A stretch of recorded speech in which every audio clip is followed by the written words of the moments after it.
Hey everyone, and welcome to the Sunny Go One Piece podcast. On this episode, we're going to be getting into episodes 457 through 461, which will cover manga chapters 549 through 552.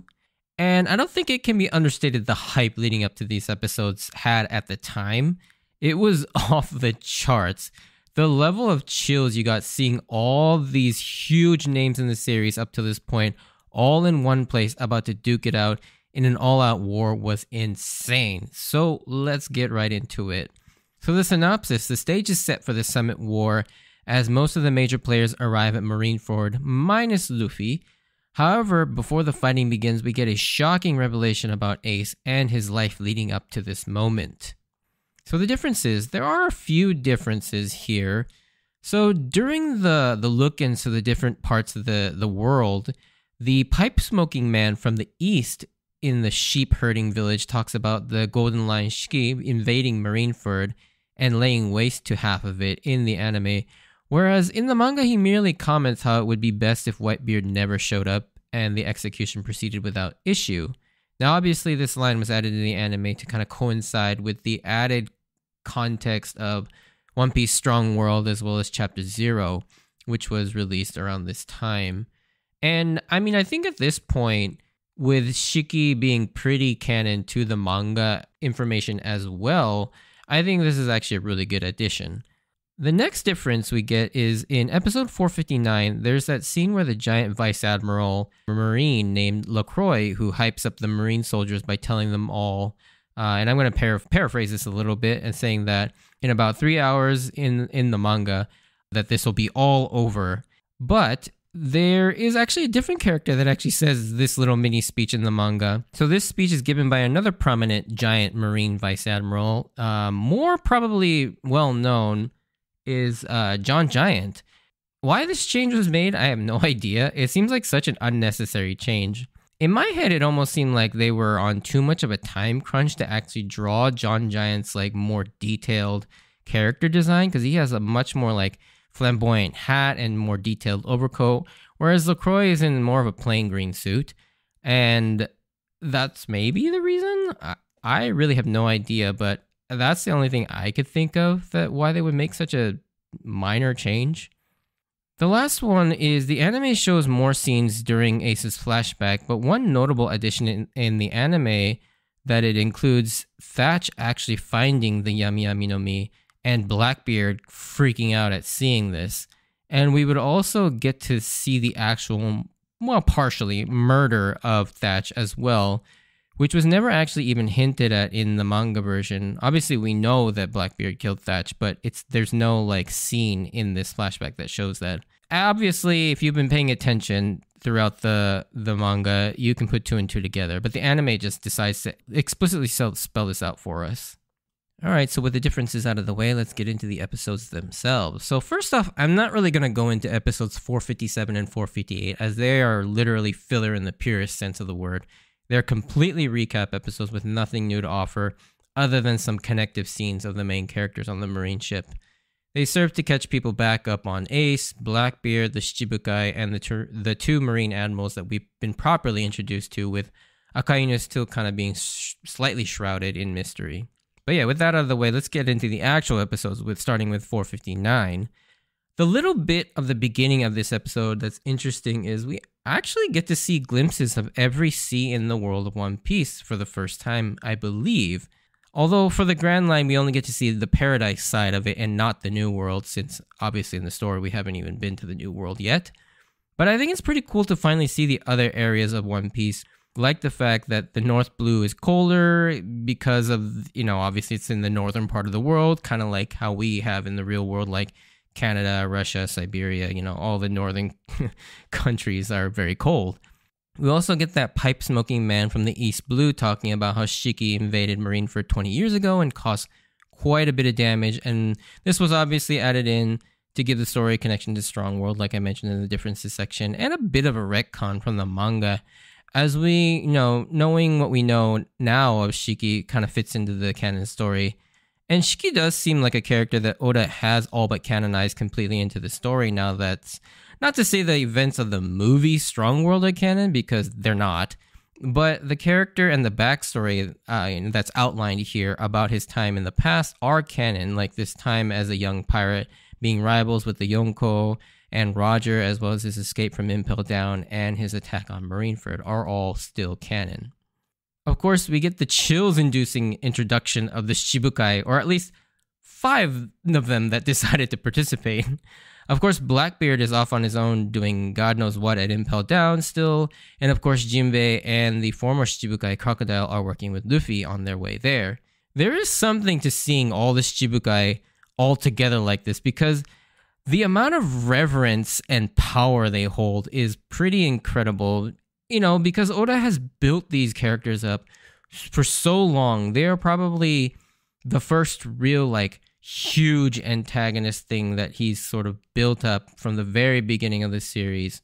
And with each subsequent appearance and each subsequent reveal of the Shibukai, you realize just how big of a deal these characters are. And at this point in the story, they just seem like these insurmountable obstacles that Luffy has to overcome. The fact that it took his entire crew to take down Moria, and then he got his ass handed to by both Mihawk and Kuma in the past, along with Doflamingo, who we don't even quite know anything about his powers, really, other than he can kind of control people. But he clearly seems like the most dangerous and unhinged of the bunch, or at least that is the sense I kept getting from Oda between his very sparse moments from his introduction, as well as his slight time on Jaya when he beats down on Bellamy for failing him. And you really start to get excited and anxious about what is about to transpire when all of them take the battlefield at once. And if that wasn't enough to get you hyped and nervous, then in come the 3 admirals, Aokiji, Kizaru, and then we finally get our cleanest look at Akainu, but we still don't see his eyes, which is a tactic Oda loves to use to keep teasing his audience for a more impactful full reveal. We already know that Luffy stands no chance against Aokiji or Kizaru, but then like Doflamingo for the Shibukai, Akainu is the one we know the least about yet, and we are probably the most fearful of because he does seem like the most stern of the two. We already know how brutal and ruthless he can be from his brief appearance in Robin's flashback. I mean, sinking an entire ship full of innocent refugees just to make sure no one he deems as quote-unquote criminals got off Ohara is insane. And the feeling you got just seeing the lineup of characters here was just incredible, and the hype that this built up from the Marineford arc was incredible at the time. And even now watching it, it's pretty incredible.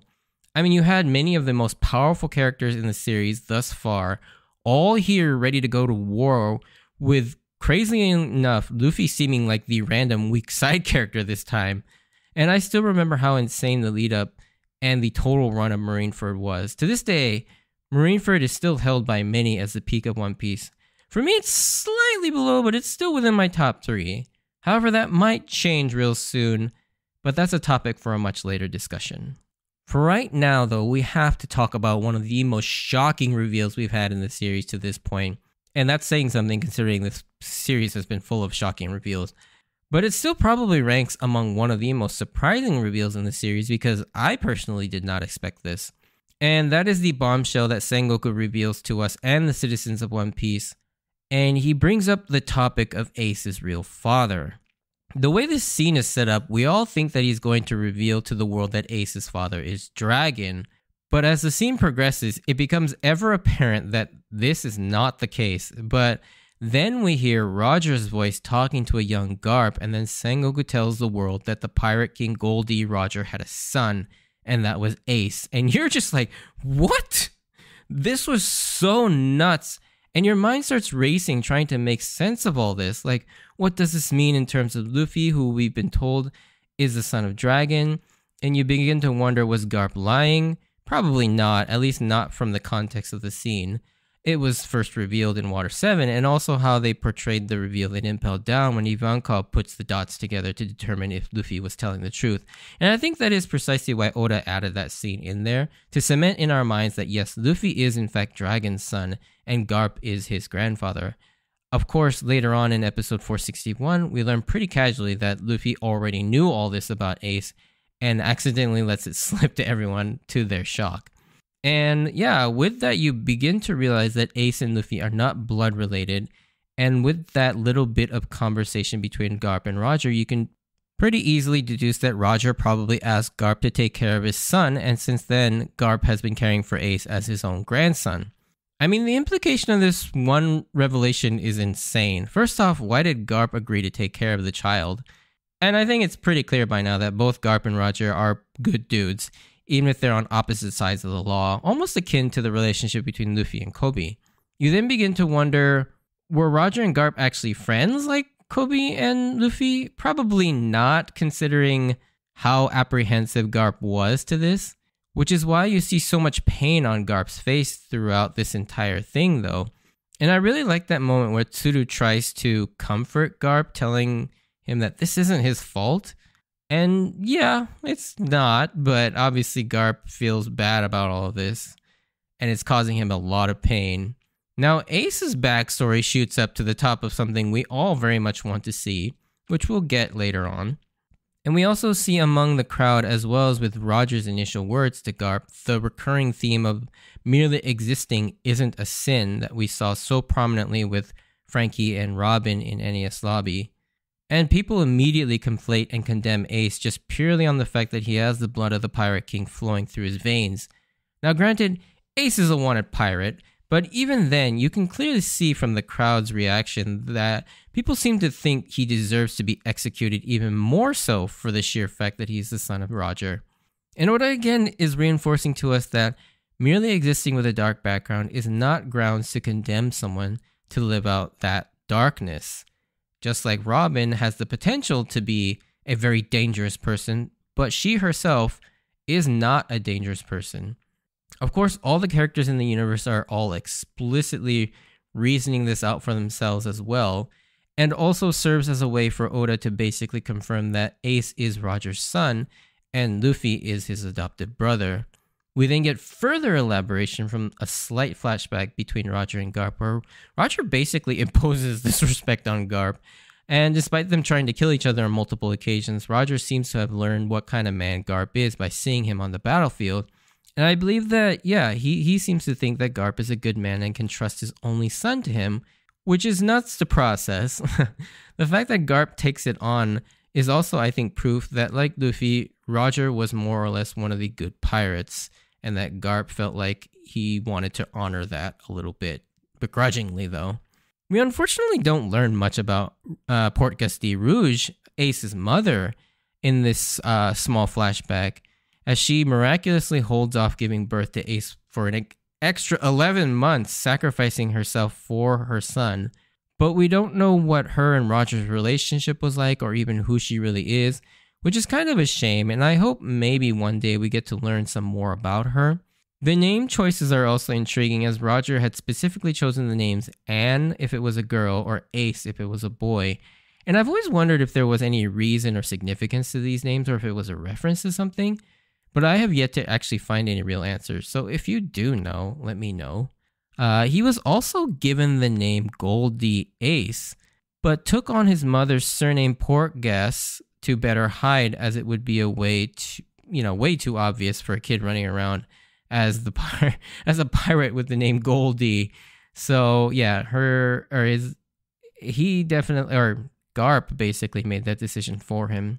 What's funny is that even though Garp was tasked with Ace, he just dumped him and Luffy off with a random lady we don't actually see yet, named Dadan, which is probably where their brotherly bond was formed. And I suppose in defense of Garp, Roger specifically asked to look after and protect him, not necessarily raise him, so he's not necessarily violating his promise.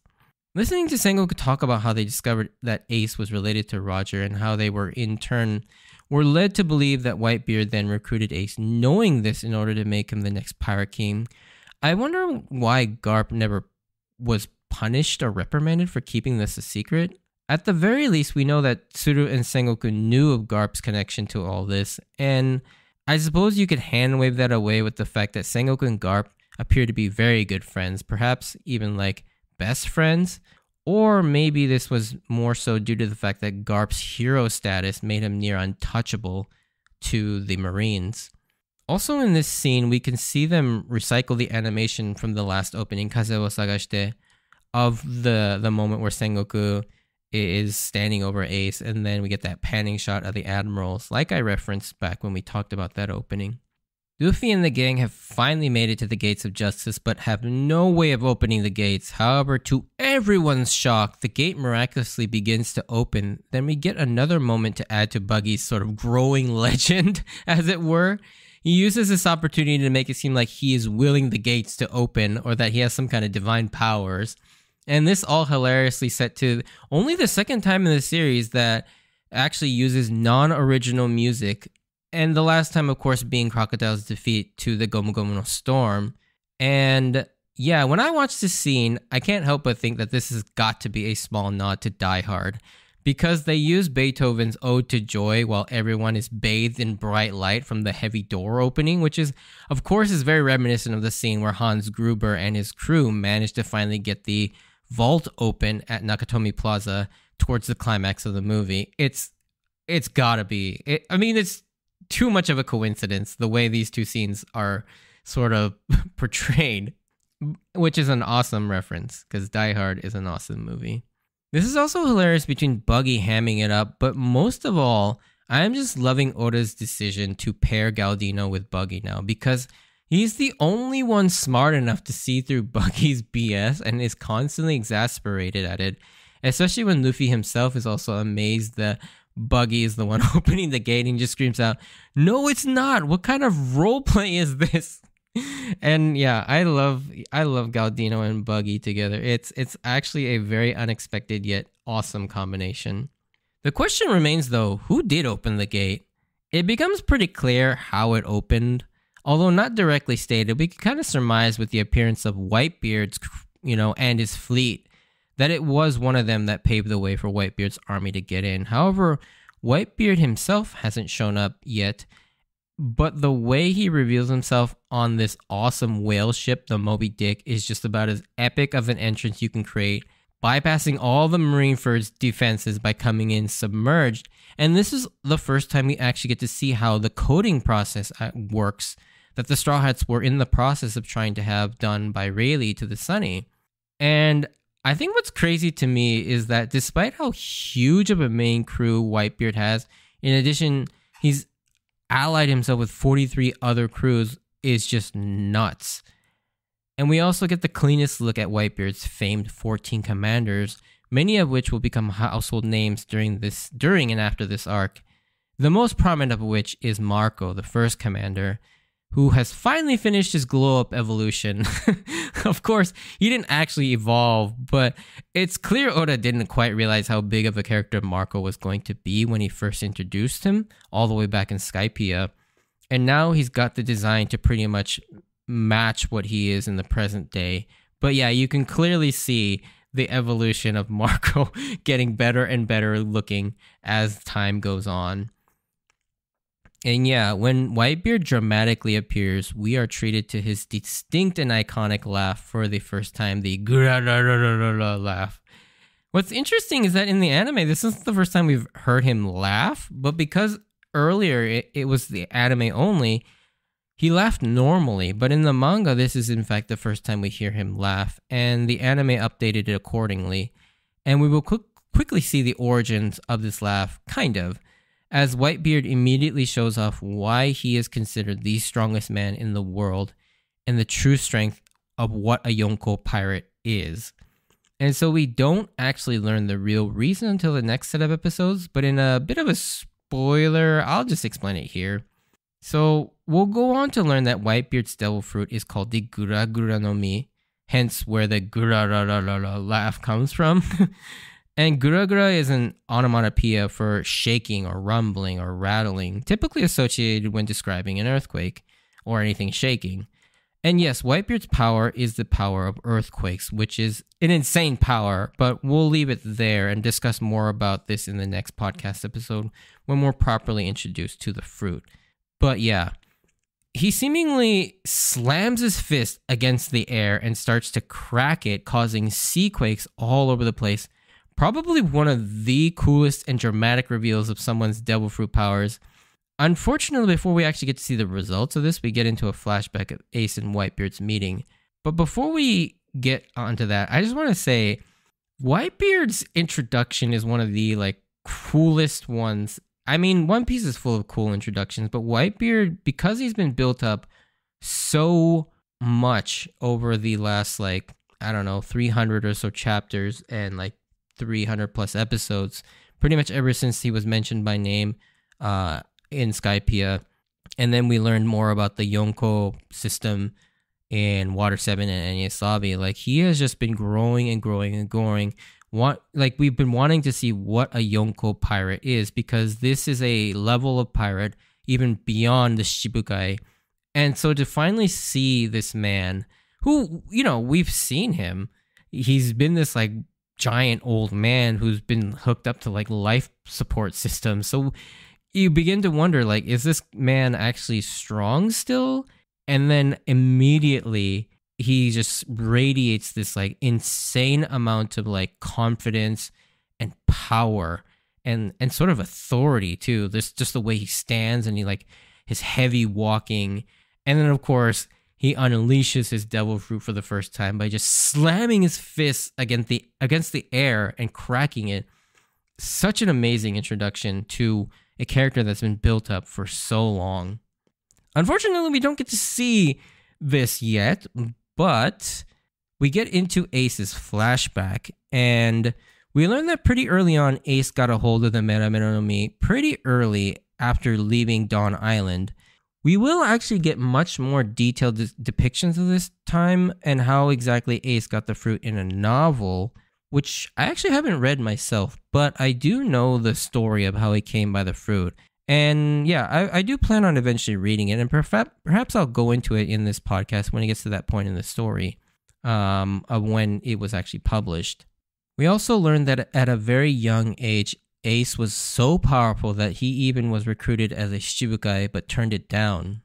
Ace had lived quite the life even before he met Whitebeard, as we see him seeking out Shanks to get to know him and thank him for saving Luffy. And this was honestly a really cool moment, and I really enjoyed this scene. And one thing about this scene is, in the original broadcast version of this episode, they mistakenly drew Shanks with both of his arms. And it's the moment where they're all sitting by the fire drinking. And in the original version, you can see Shanks holding a Sakazuki in one hand, and then inexplicably, he's got his other arm resting on his lap. It's pretty funny. I think if you go look it up online, you can still see it. I actually still have the original broadcast version of this episode, and so I can actually go back and look at it. And it is pretty... I noticed it immediately, I remember when I saw this. And yeah, the origins of both Ace's relationship to Jinbei and Whitebeard are then shown to us, with both of them starting off very contentious. And you can see Ace's sort of hot-headedness, and pun intended there, and his sort of general attitude of having this chip on his shoulder very apparent here, as he never likes to back down and just kind of rushes into things. It's kind of interesting thinking about how the fruits tend to match the personalities of the users pretty well, and you wonder, does the fruit influence the user to become more like the fruit they consumed? As in, did the Mera Mera fruit make Ace even more hot-headed than he already was? Or do the fruits somehow find their way into the hands of the people that it thinks it will be the most compatible with? We already know from Lucci and Enies Lobby that at least the carnivorous zone fruits do influence the person to become more fierce and more violent, and they have also kind of a sentience of their own. And we've also seen that when they're imbued into inanimate objects like a gun with Lasso or a sword with Funkfried, they do gain intelligence. And what I think is that it's both. I do think that the fruits do somehow end up with the people that match the fruit the most, but I also think that the fruit does eventually start to influence the person as well. I mean, how can it not? If you develop powers, it will begin to change the way you perform day-to-day activities, how you view yourself, how you view the world, how you interact with people. Even if there isn't a mystical source of this change, just a plain psychological change will occur from consuming a devil fruit and gaining superpowers. Of course, we will get a lot more information about devil fruits as we go through the series, particularly more recently, but I won't mention that here for spoiler reasons because that is still very far off. Once Ace is quote-unquote recruited into the Whitebeard Pirates, we finally get to meet the long-mentioned 4th Division Commander, Thatch, the man this whole thing started from. He was the crewmate that was ultimately murdered by Blackbeard, which sent Ace around the world hunting him down for retribution. It's obviously very poetic that he's the first one to welcome him and is probably why he feels like he had to avenge him. Ace then goes on this tirade of trying to kill Whitebeard, and this is hilarious because as powerful as Ace is, it's not even a contest. The first attempt is very telling. Whitebeard is this old man hooked up to medical equipment, clearly not at 100% health-wise and is in old age and decline. And he still gets his ass handed to him even in Whitebeard's sleep. Eventually, though, Marco does get through to Ace and persuades him to join the crew, or I guess I should say family. As we've discussed before, Whitebeard is unique in that he calls his crew his sons, and they in turn call him Pops or Oyaji. And to Whitebeard, his crew is a family. Now, we quite haven't learned why this is, but like Luffy, he has an unusual emphasis on this fact, just like Luffy when it comes to the concept of nakama. Like to Luffy, nakama is even more elevated than it already is. And I think we can pretty much surmise that at some point in Whitebeard's life, he grew up an orphan or maybe had his family ripped away from him. And it'll be interesting to see if we get that flashback as well. Now, during all this, we get the glimpses of Teach and his time on the ship with a scene of him eating cherry pies. And the panel or the scene of this is framed very similarly to how he was introduced with Luffy on Jaya, except with Ace sitting in Luffy's position and he's still eating the cherry pies. And this montage kind of includes the fateful moment where Thatch finds the Yami Yami no Mi, and while everyone else has no idea what fruit it is, we see that Teach immediately knows which one it is, leading to the murder and setting this whole thing in motion. It's curious that Whitebeard, like Shanks, had mentioned before when they met that there was something off about this whole thing and Teach. And to this day, I don't quite know what exactly they're referring to. It could be as simple as just intuition and a bad feeling. But I always feel like with Oda and One Piece, it's never that simple. And something that gets this emphasized with a character as big as Blackbeard, there has to be something more to it. I just don't quite know what, though. And I do think that this will probably get explained at some point. It still hasn't. As of chapter 1099. And so yeah, this one always kind of like is in the back of my head. It's like there has to be something more to this weird like gut feeling that these two had about Teach. But yeah, the episode ends there. But before we close this episode out, with episode 459, we actually get a new opening theme. And so yeah, the great news is that this opening can actually be seen in the Crunchyroll streams. We finally get to see a new opening, as it has been Jungle P forever on the Crunchyroll streams, as they have had to skip over 3 openings up to this point because of licensing issues or whatever. And our new opening is One Day, performed by the Rootless, and it spans 34 episodes, which is pretty good. Basically, most of the Marineford War. And yeah, I've never actually heard of this group before or even after this song, but it is a damn good song. It was also their debut song at the time, so this was quite the start, but it didn't really work out for them, it seems, in the long run, as they didn't really go on to do anything after this. However, this begins a trend where One Piece by this point has become so popular in Japan that people and artists from all over want to perform an opening song for One Piece, and the Rootless are one of them, as they wrote this song specifically for One Piece.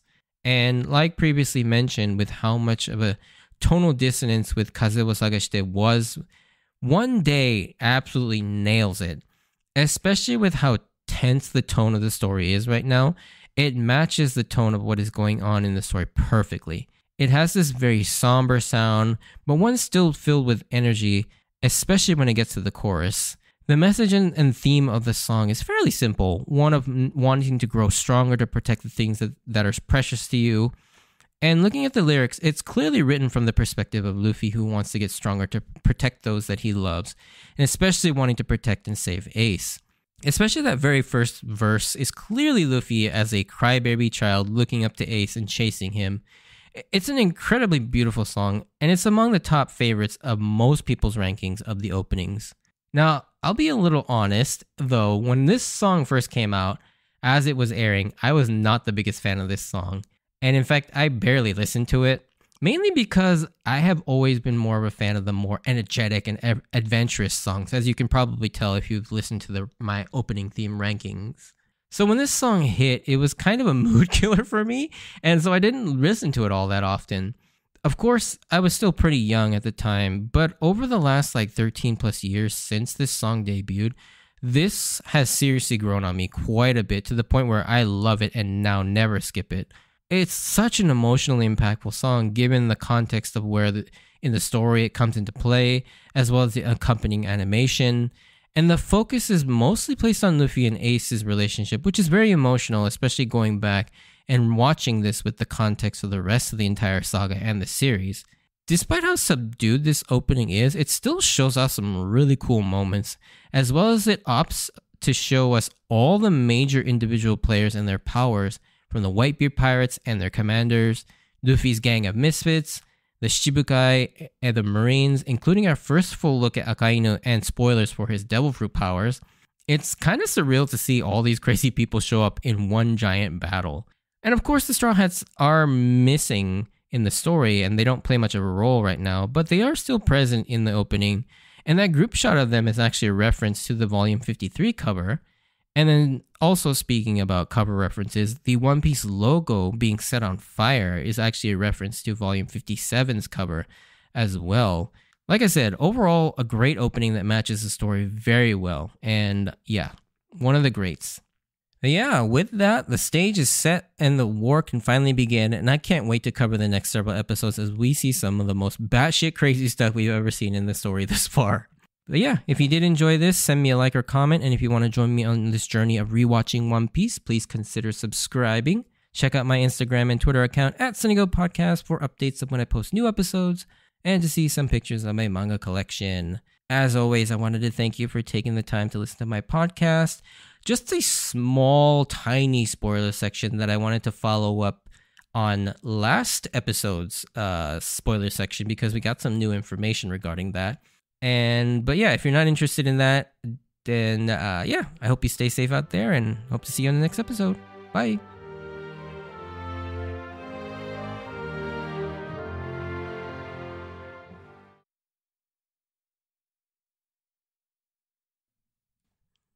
Alrighty, spoiler section. So this is mainly just to kind of follow up on last week's spoiler section about my discussion on how Kuma knew about where to send each Straw Hat. And if only chapter 1099 came out like a week sooner, or if I had recorded that episode a week later, I could have just fit it in there perfectly, because it was actually revealed in chapter 1099 how he knew.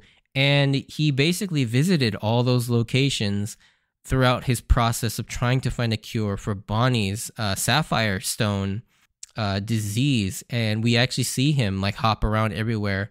And yeah, one of the cool things is clearly that I was correct in that island with the giant birds that Chopper was sent to was full of potentially, different medicinal plants. And that's why he sent Chopper there. And yeah, we see him go to Tequila Wolf. We see him go to Weatheria. We see him, Baltiago, and in search of Vegapunk. And yeah, it's pretty crazy that we finally get to know that. Obviously, we learn a lot more about Kuma in that chapter, but I will leave that out for now, just because it doesn't really pertain much to right now. But yes, it was finally, it was a pretty simple explanation. He'd been there. Anyways, yeah, that's pretty much all I wanted to kind of follow up on the spoiler section. But thanks for listening, and I'll talk to you later on the next episode. See ya.